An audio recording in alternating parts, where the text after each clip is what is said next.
Good morning friends, स्वागत आहे तुमचं आजच्या प्री मार्केट रिपोर्टमध्ये. तर मग चला सुरुवात करूयात आजच्या प्री मार्केट रिपोर्टला आणि जाणून घेऊयात की आज आपल्या स्टॉक मार्केटमध्ये काय होऊ शकतं ते.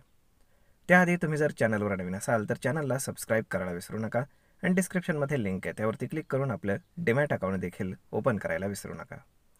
तर मग चला सुरुवात करूयात आजच्या या भागाला.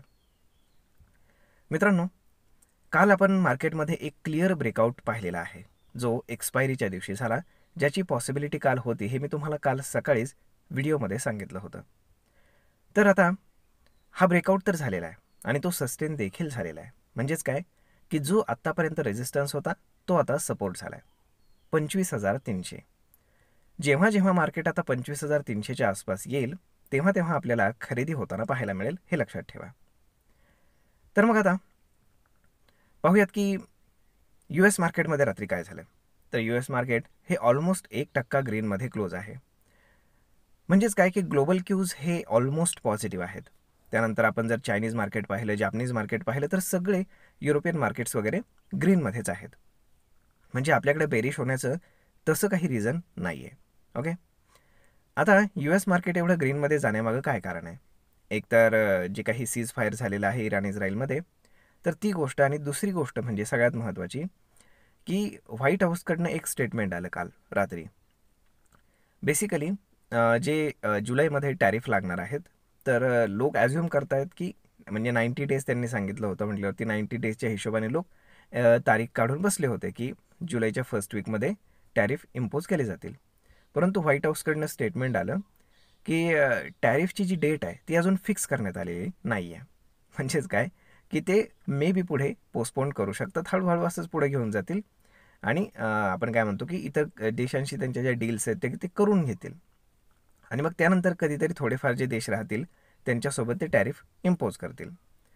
त्याचं महत्त्वाचं कारण असं आहे की अजून कुठल्याच मेजर देशासोबत त्यांची डील झालेली नाही आहे, हे लक्षात घ्या. ना चायनासोबत झाली, ना इंडियासोबत झाली. म्हणजेच काय की जे मेजर कंट्रीज आहेत की जिथे त्यांना खरा बिझनेस करायला मिळतो, अशा ठिकाणी कुठलीच डील झालेली नाही. आणि ज्या डील्स झालेल्या आहेत तर त्याच्यामध्ये नुकसान त्यांनाच आहे आणि फायदा समोरच्या देशांना, कारण ते देश अमेरिकेपेक्षा फार छोटे आहेत. ते कन्झम्पशन करतच नाही आहेत. अमेरिकेकडनं येणाऱ्या ज्या काही गोष्टी असतील ते एवढ्या महाग येतात त्यांच्याकडे की ते कन्झम्पशन करूच शकत नाहीत. फक्त ते UK सोबत वगैरे ती डील झाली तेवढीच काय ती पॉझिटिव्ह गोष्ट. म्हणजेच काय की सगळं जे टॅरिफचं वॉर आहे तर ते अमेरिकेच्याच अंगाशी येताना दिसतंय. तर आता त्यामुळे त्यांनी जरा थोडासा सावध पवित्रा घेतल्याचं पाहायला मिळते आणि हीच गोष्ट मार्केटसाठी चांगली आहे. प्लस जे रेट कट्स आहेत तर तेही होऊ शकतात, अशी पॉसिबिलिटी आहे. परंतु एक गोष्ट नेहमी लक्षात ठेवा की जेव्हा सगळ्याच न्यूज अचानक चांगले यायला लागतात, सगळंच चांगलं घडायला लागतं ना, तेव्हा खरं तर आपण काय म्हणतो की सावध होण्याची वेळ असते. आता तुम्ही पहा की मार्केट युफोरिक स्टेजमध्ये, जर आपण गेले 2-3 दिवस पाहिलं, कुठलाही स्टॉक घ्या तुम्हाला फायदाच होतोय, कुठलाही स्टॉक घ्या तुम्हाला पैसेच मिळतात. मग अचानक 1-2 दिवसामध्ये असं काय घडलं की सगळ्या स्टॉक्सचे फंडामेंटल्स चेंज झाले आणि सगळे स्टॉक चालायला लागले? तर असं बिलकुल नाही. एक गोष्ट लक्षात घ्या की ज्यांनी खाली बॉटमला परचेस केले असतील फार मोठ्या क्वांटिटीमध्ये, ते आता सप्लाय करत आहेत हळूहळू हळूहळू हळूहळू. म्हणजेच काय की एका ठिकाणी जाऊन मार्केटमध्ये एक डिस्ट्रीब्युशन क्रिएट होईल. डिस्ट्रीब्युशन इन द सेन्स की हळूहळू मार्केटची वर जाण्याची ताकद कमी होईल, परंतु ते हळूहळू वरती जाईल, अगदी स्लोली स्लोली स्लोली स्लोली. आणि त्यानंतर एक दिवस अशी न्यूज येते की मार्केट सरळ खाली यायला सुरुवात होते आणि मग तिथे जे अडकलेले लोक असतात ते अडकूनच राहतात. अदरवाईज त्यांना स्टॉप लॉस घेण्याशिवाय कुठलाही पर्याय राहत नाही. परंतु जनरली ते रिटेल पीपल्स असतात, रिटेल ट्रेडर्स असतात. त्यामुळे मी तरी आता थोडासा सावध होण्याच्या भूमिकेमध्ये आहे. जे काही माझे स्टॉक्स असतील तर त्यांना चांगला भाव मिळाला, चांगला रेट मिळाला, मी एक्झिट करून बाजूला होईल आणि मग बाकी पुढे ठरवता येईल की जोपर्यंत मार्केटमध्ये, जसं मी तुम्हाला सांगितलं की टेक्निकली 25,300 हा पहिला सपोर्ट आहे, कारण तो एकदा तरी टेस्ट व्हायलाच पाहिजे. ओके, कारण तिथे बऱ्याच काळासाठी आपण काय म्हणतो की मार्केटनं रेजिस्टन्स घेतला होता. त्यामुळे आता जरी मार्केट थोडंसं वरती आलं आणि याहीपेक्षा थोडंसं वरती जरी गेलं तरी वरती एक रेजिस्टन्स घेऊन मार्केट पुन्हा सपोर्टवरनं बाउन्स बॅक होईल आणि मग त्यानंतर ठरवावं लागेल की काय होतं आहे काय नाही होतं आहे. ओके, म्हणजे 25,300 ही खरी बाईंग लेवल आहे इथून पुढे, हे लक्षात ठेवा. आता जर आपण रेजिस्टन्सचं जर पाहिलं तर मार्केटमध्ये रेजिस्टन्स आहे साधारण जो गॅप मध्ये पेंडिंग आहे, तर त्या गॅपच्या हिशोबाने जर पाहिलं तर 25,700-750 ही जी लेवल आहे तर ही एकदम क्रुशियल लेवल आहे.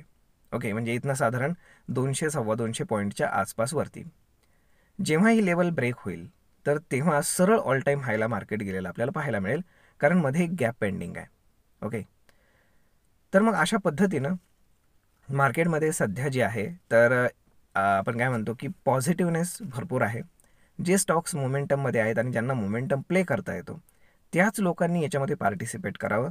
अदरवाईज हे मार्केट इन्व्हेस्टमेंटसाठी नाही आहे, कारण मार्केट आता रिच व्हॅल्युएशन द्यायला पुन्हा सुरुवात करते. ओके, म्हणजेच काय की एवढ्या इझिली ऑल टाईम हाय जर ब्रेक होत असेल असं तुम्हाला वाटत असेल तर तसं नाही आहे मित्रांनो. मार्केट रिव्हर्स घेणार, एक मिनिंगफुल करेक्शन येणार हे लक्षात ठेवा.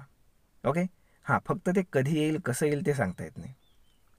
कारण बेसिकली जर तुम्ही पाहिलं तर समजा एखादी गाडी स्पीडमध्ये जात असेल आणि जर तुम्ही समजा तिला ब्रेक अप्लाय केलं तर ती इमिजिएट जागेवर कधीच थांबत नाही, लक्षात घ्या. ती थोडी पुढे जाऊन थांबते. म्हणजेच काय की त्याला ब्रेक अप्लाय होण्यासाठी, सगळ्या गोष्टी घडण्यासाठी नॅचरली वेळ लागतो. म्हणजेच काय की इथे जर समजा डिस्ट्रीब्युशन सुरू झालं या लेवलला, इथनं पुढच्या वरच्या लेवलला, तर ते होण्यासाठी काही काळ जावा लागेल, 1-2 आठवडे जावे लागतील.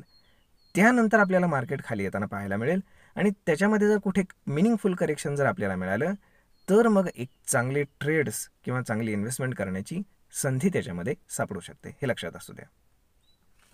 परंतु सध्या मात्र मार्केट एकदम बुलिश झोनमध्येच आहे, त्यामुळे ऑप्शन्समधनं, फ्युचर्समधनं तुम्ही त्या गेमला प्ले करू शकता. आता जर आपण कालचा FIS-DIचा डेटा जर पाहिला तर FISनं मॅसिव्ह बाईंग केलं, 12,500 कोटींचं बाईंग. त्याच्या अगेन्स्ट डोमेस्टिक इन्स्टिट्यूशन्सने केवळ 200 कोटींचं प्रॉफिट बुकिंग केलेलं आहे, सेलिंग केलं आहे. आता काल होती मंथली एक्सपायरी, त्यामुळे 12,500 कोटींचं बाईंग ॲक्च्युअल झालं आहे का, तर तसं नाही आहे. शेवटच्या दिवशी जी फिगर असते ना तर त्याला फार जास्त महत्त्व नसतं. त्याचं कारण असं की पूर्ण महिनाभरामध्ये FISनं जे काही लाँग पोझिशन्स क्रिएट केले असतील, कुठल्याही स्टॉक्समध्ये असतील त्यांच्या, तिथे त्यांनी ते फ्युचर्स बाय केलेले असतात आणि शेवटच्या दिवशी ते फ्युचर्स मंथली एक्सपायर होतात आणि त्यावेळी त्यांना ती अमाऊंट पे करावी लागते आणि शेअर्सची डिलिव्हरी घ्यावी लागते. ओके, त्यामुळे पूर्ण महिनाभरामध्ये जे काही पेंडिंग असलेले पैसे आहेत तर ते शेवटच्या दिवशी पे करावे लागतात आणि म्हणून शेवटच्या दिवशीची फिगर आपल्याला आयदर खूप जास्त पॉझिटिव्ह किंवा निगेटिव्ह पाहायला मिळते, परंतु त्यामुळे आपण जास्त प्रभावित होऊन जाण्याचं काही कारण नाही. आता जर आपण गिफ्ट निफ्टी पाहिलं तर आज गिफ्ट निफ्टी इंडिकेट करते आहे की मार्केट साधारण 100 पॉईंटच्या आसपास गॅपअप ओपन होते, विच इज प्रोबॅबल. कारण साहजिकच आहे की लोकांना दिसतं आहे की 12,500 कोटींचं बाईंग केलं आहे एवढ्या मोठ्या ह्यूज क्वांटिटीमध्ये आणि त्यानंतर आपण पाहू शकतो की मार्केट गॅपअप ओपन होणं स्वाभाविक आहे. परंतु रेजिस्टन्स फार महत्त्वाचा आहे, तो म्हणजेच 25,700-750च्या आसपास. ओके, जर 100 पॉईंट मार्केट गॅपअप ओपन होत असेल तर साहजिकच आहे की मार्केट 25,600च्या आसपास ओपन होईल. तिथनं 100 पॉईंट्सवरती जाणं काही फार जास्त मोठी गोष्ट नाही आहे, परंतु तिथे मार्केटनं कन्सॉलिडेट करणं गरजेचं आहे. त्याचं कारण असं की मार्केट रोज 200-300 पॉईंटची रॅली नाही करू शकत. जसं आपण पाहिलं गेले 3 दिवस जेव्हापासून सीज फायरची अनाऊन्समेंट आली आहे तेव्हापासून मार्केट 200-300 पॉईंट असं करत वरती आलेलं आहे. ओके, कालसुद्धा मार्केटमध्ये एक चांगलं रॅली आपल्याला पाहायला मिळाली. म्हणजेच काय की एवढं इझी नाही आहे की रोजच मार्केटनं एवढी मोठी ग्रीन कॅन्डल बनवणं पॉसिबल नसतं. म्हणजेच काय की इथे कुठेतरी कन्सॉलिडेशन होणं गरजेचं आहे. तर त्या हिशोबाने तुम्ही तयार राहा, चांगले चांगले ट्रेड्स मिळतील. 25,300 ही बाईंग लेवल राहील आणि त्यानंतर मग हळूहळू आपण ऑल टाईम हायकडे वाटचाल करू शकतो आणि मग पाहूयात तिथे काय घडतं ते. परंतु एक मिनिंगफुल करेक्शन येण्याची जी पॉसिबिलिटी आहे तर ती ऑल टाईम हायच्या आसपासच्या लेवलवरनंच आहे. म्हणजेच 26,000च्या जेव्हा मार्केटवरती जाईल त्यानंतर एक मिनिंगफुल करेक्शनची आपण काय म्हणू शकतो, जे पेंडिंग मिनिंगफुल करेक्शन आहे तर ते येऊ शकतं at any point of time. Okay, त्यामुळे थोडंसं सावध राहायला हरकत नाही. तर मग मित्रांनो, आपण भेटूयात पुढच्या एका नवीन व्हिडिओमध्ये. तोपर्यंत हा व्हिडिओ, ही माहिती तुम्हाला कशी वाटली हे तुम्ही आम्हाला कमेंट करून नक्कीच सांगा आणि जर आवडली असेल तर आपल्या जवळच्या मित्रमंडळींसोबत देखील हा व्हिडिओ तुम्ही शेअर करायला विसरू नका.